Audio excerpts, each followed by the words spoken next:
¡Firme! ¡Ey! ¡Tercer! ¡Ey!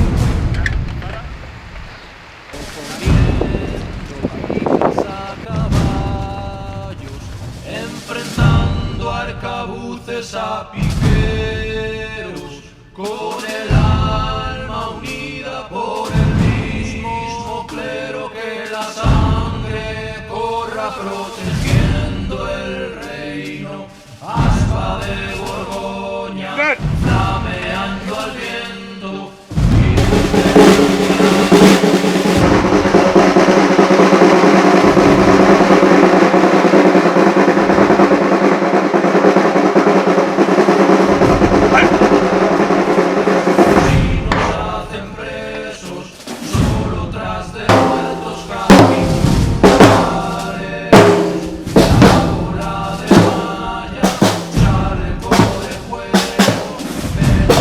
¿Quieren saber por qué rendimos honores a todos nuestros héroes? Suscríbanse al canal y denle al like y verán de qué pasta estaban hechos esta gente. Síganos.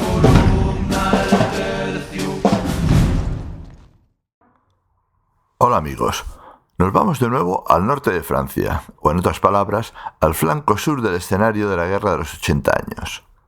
Tras la victoria en Ivry del hugonote Enrique III de Navarra, el 14 de marzo de 1590, sobre los católicos de la Liga, el ejército hugonote se lanzó a por París y el 7 de mayo inició el sitio de la capital. Felipe II no podía permitir que Francia deviniera en un nuevo estado protestante, ya que dejaría sus territorios de Flandes completamente rodeados por los calvinistas al norte, los luteranos alemanes al este, los anglicanos de Inglaterra al oeste y ahora los hugonotes al sur.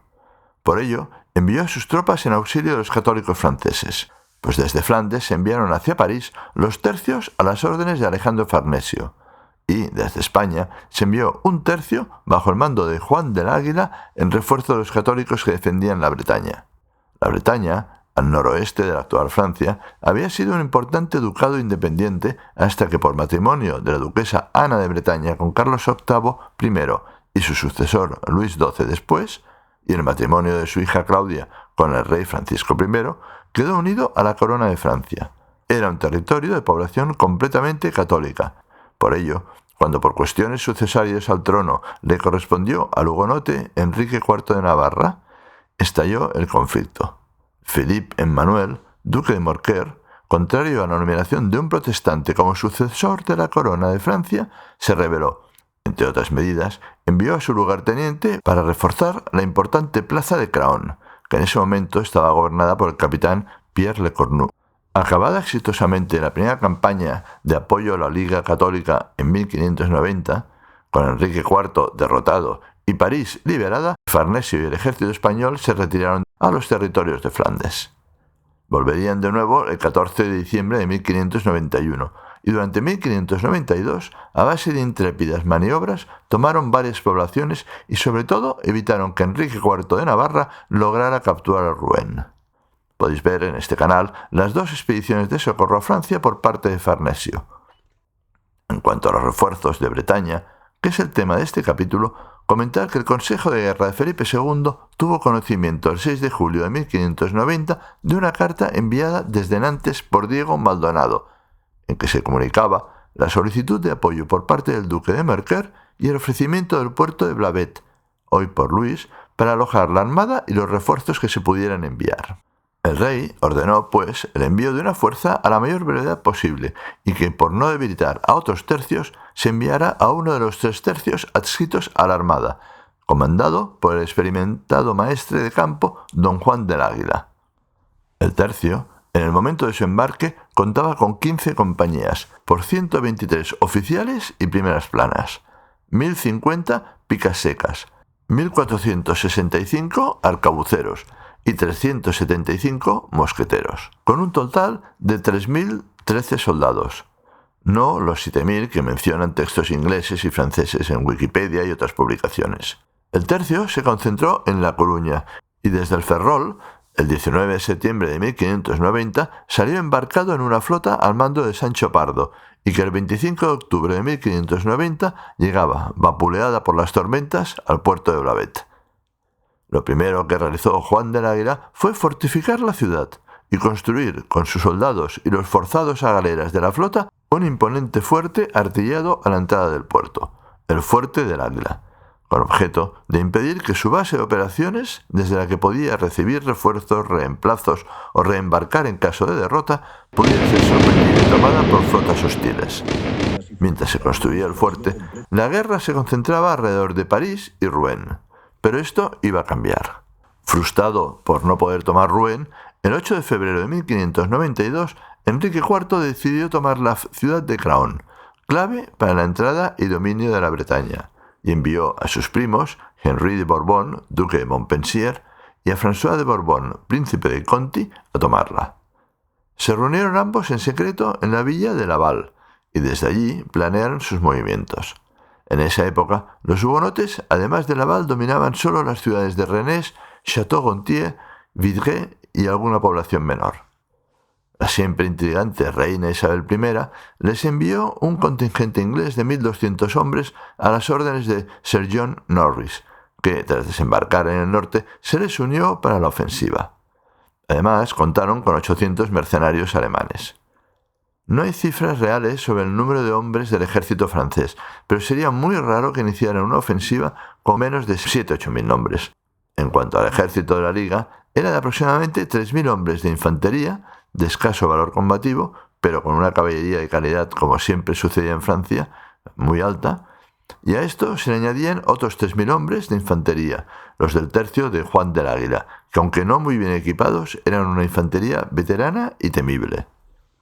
Desde Craon, en cuanto se tuvo constancia de la aproximación del ejército realista, se enviaron mensajeros a Nantes para pedir socorro. Llegado el ejército realista a Craon, Montpensier estableció sus unidades en la margen derecha del Udon, en los alrededores del arrabal de Saint-Clement, al norte del monasterio con el mismo nombre, mientras que las tropas del príncipe de Conti se desplegaban en la margen izquierda. El 14 de abril de 1592 pusieron sitio a la ciudad de Craon, abriendo trincheras de circunvalación y montando 2 baterías, una a cada margen del río Udon. En Nantes, Mercœur, puesto sobre aviso, reunió a sus tropas y se reunió también con el tercio de Juan del Águila, y en rápidas marchas llegaron al atardecer del 21 de mayo a una zona al sur del río Sur, afluente del Udon. Al día siguiente, 22 de mayo, se enviaron exploradores hacia el río que informaron de la presencia de tropas enemigas ocupando la ribera norte del Sur. Mercœur asumió que todo el ejército realista estaría posicionado defensivamente tras el río para impedirles el paso desde una posición ventajosa.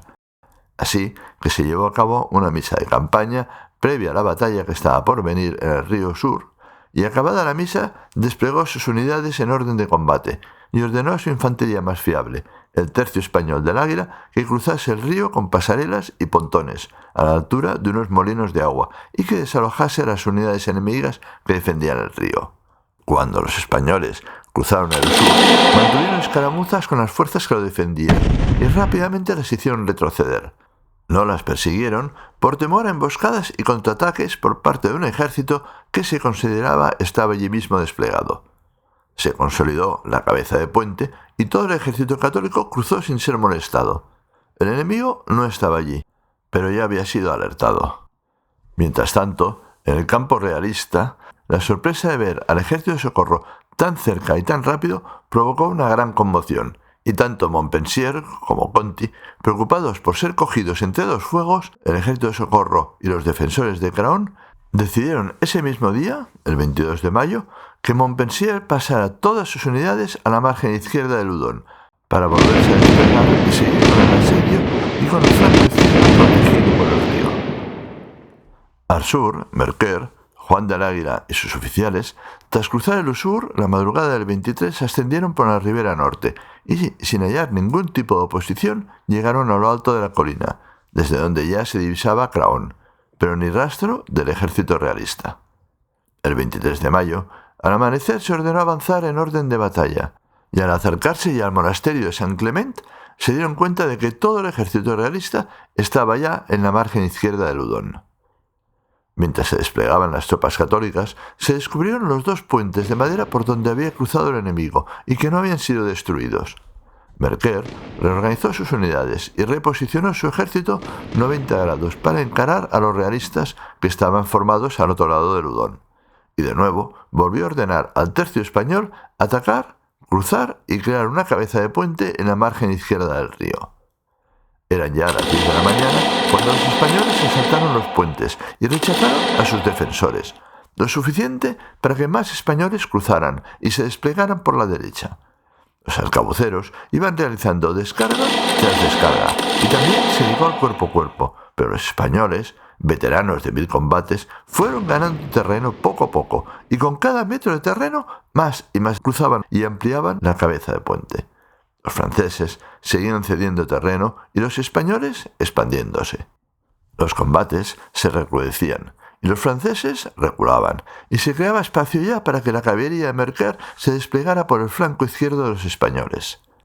A todo esto, observando desde Craon que los realistas empezaban a perder terreno y estaban abandonando las trincheras, se organizó una salida a las órdenes de Plessis de Cosmes, que no solo comprometió a los enemigos que tenían enfrente, sino que evitó que las unidades realistas del flanco derecho pudieran ir a reforzar a las del flanco izquierdo, que eran las que estaban bajo presión. Y mientras se realizaba la salida, los españoles y la caballería de Merker llegaron a la batería de sitio y capturaron todos los cañones. Montpensier, entonces, ordenó una carga de caballería para intentar recuperar la artillería, pero es a su vez contracargada por la caballería católica, ganando estos el combate. Las tropas católicas ya estaban desplegadas junto a los españoles y ahora sí, la presión es continua y van progresivamente ganando terreno. Durante el avance, se capturan 2 piezas de artillería que a falta de caballos y bueyes se intentaban salvar empujándolas. Pero, tras 6 horas de combate, el frente realista empieza a ceder y a desordenarse. Hacia las 4 de la tarde, Merker intuyó el momentum y les ordenó cargar, mientras que Del Águila hizo lo mismo con sus españoles. Y mientras los generales y mariscales hugonotes discutían si retirarse o no, el frente realista se desmoronó. Ya sin firme oposición, la caballería ligera se lanzó a tumba abierta en persecución de los derrotados, mientras la infantería metódicamente iba disparando sobre los que daban media vuelta. Solo Montpensier, algunos escuadrones de caballería y los ingleses ofrecieron alguna resistencia, aunque finalmente fueron también puestos en fuga. Los ingleses, muy odiados tanto por españoles como por franceses, fueron los que más bajas sufrieron. La persecución se prolongó hasta Château-Gontier, y solo la llegada de la noche salvó al ejército hugonote del aniquilamiento total. Se capturó toda la artillería realista, la de sitio y la de campaña, junto con todo el bagaje, la munición y los víveres. 15 enseñas, de ellas 7 inglesas y 3 alemanas. Los hugonotes perdieron 1.500 hombres y un número desconocido y altísimo de prisioneros, entre los que habrían numerosos nobles y oficiales de alto rango. El ejército católico apenas sufrió alrededor de 100 bajas. Como consecuencia de la victoria católica, las pocas plazas hugonotes que quedaban se tomaron o se rindieron sin combate: Château-Gontier, Mayenne, Sablé y finalmente Laval, donde Enrique IV había sido recibido 18 meses antes. Solo Vitré y su castillo tuvieron tiempo de aprestarse a la defensa y levantar fortificaciones. Esta victoria en Bretaña de la Liga Católica, bajo las órdenes de Merker, pero con el tercio español de Juan de Águila como tropa de élite y de choque principal, tuvo 2 consecuencias importantes.